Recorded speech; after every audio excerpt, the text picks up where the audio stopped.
உளவு படகை வைத்துக் கொண்டு இந்தியாவோடு நாங்கள் முரண்பட வேண்டும் என்ற ஒரு சிந்தனை இப்பொழுது ஏற்படுத்தப்படுகிறது. அதுக்கு ஒரு காலம் நாங்கள் அனுமதிக்க முடியாது. இதிலே சீனாவினுடைய மூக்கு நுழைவு. சீனா இன்றைக்கு வடக்கிலே என்ன அர்த்தத்தோடு எங்களுடைய மீனவர்களை நாடுகிறார். அவர்கள் என்ன லாபம் அவர்களுக்கு இருக்கிறது? அவர்களுடைய சிந்தனை எல்லாம் மற்றது. இன்றைக்கு பார்த்தோம் என்றால் சீனாவினுடைய ஆக்கிரமிப்பு என்பது நிலங்களை கைப்பற்றுவதும் வளங்களை பயன்படுத்துவது. அதனூடாக வடக்கிலே எந்த நடவடிக்கைகளையும் நாங்கள் அனுமதிக்க முடியாது. இந்தியாவை நாங்கள் இன்றைக்கு கரையோர பகுதியிலே பார்த்தீங்கன்றால் இந்தியா 35 கிலோமீட்டரிலே இருக்கு. 35 கிலோமீட்டரிலே என்னுடைய பிரதேசம் மன்னார் பிரதேசம்.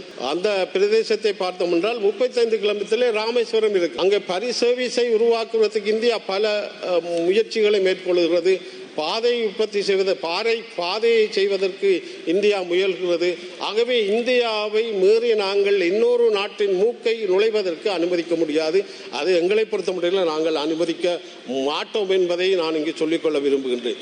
சைனா கொடுத்த அரிசி இன்றைக்கு எங்களுடைய டிசிசி மீட்டிங்கிலே அது பேசப்பட்ட தலைவர் இங்கே இருக்கிறார்.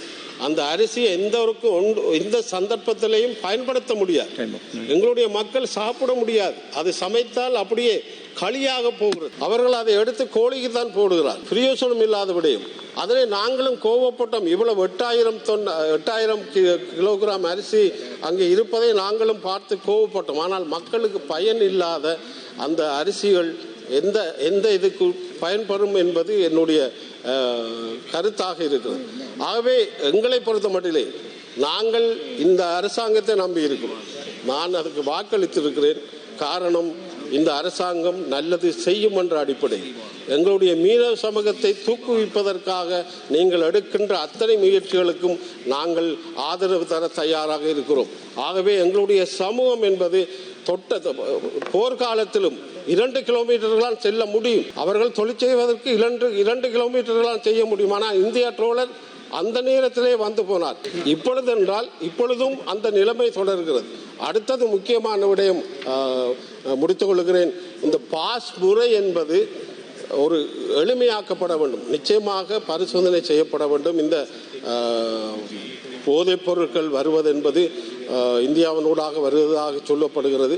அதை நாங்கள் இல்லை என்று சொல்லவில்லை. ஆனால் நெருக்குதலுக்குள்ளான ஒரு சூழலை உருவாக்க வேண்டாம். அதிலே கவனம் செலுத்துங்கள். ஏனென்றால் இந்த பாஸ் முறை என்பது மீனவர்களால் மிக ஒரு மோசமான முறையிலே அவர்கள் பரிசோதிக்கப்படுகிறார்கள்.